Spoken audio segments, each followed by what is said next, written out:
बड़ी इसराइल फलस्तीनी जंग में बहुत तेजगी से फैलेगी और फैल रही है।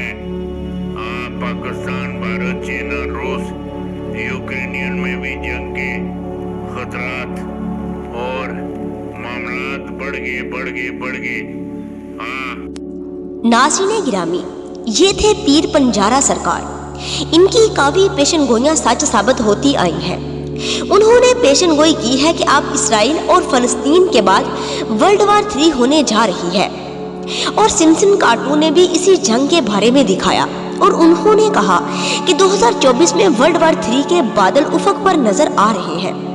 नाज़रीन गिरामी, ये सिर्फ पेशन गोइयों तक बात महदूद होती तो फिर हो सकता है इस बात पर यकीन न किया जाता, लेकिन ये बात सिर्फ पेशन गोइयों से नहीं बल्कि हदीस से साबित है कि इमाम महदी अलैहिस्सलाम के ज़हूर से पहले वर्ल्ड वार 3 होगी।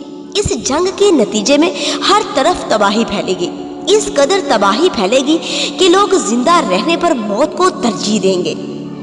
इसी आलमी जंग के बाद जिंदा रहना मुश्किल हो जाएगा, हर तरफ बीमारियां आम हो जाएंगी और बचे कुचे लोग अज़ियतनाक जिंदगी बसर करने पर मजबूर हो जाएंगे। इन्हीं हालात में इमाम महदी अलैहिस्सलाम का ज़हूर होगा। आपके ज़हूर के बाद जमीन में खुशहाली पैदा होगी, हर तरफ सब्जा ही सब्जा नजर आएगा।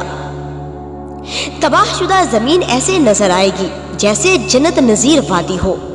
इमाम महदी अलैहिस्सलाम के ज़हूर के बाद लोगों के फाके टूटेंगे, फिर हर तरफ अमनो अमान कायम होगा और इमाम महदी अलैहिस्सलाम पैगंबर इस्लाम की सुन्नत को पूरी दुनिया पर जारी व सारी करेंगे। अल्लाहुम्मा सल्ली अला मुहम्मद व आले मुहम्मद व अज्जिल फरजहुम अजमाइन।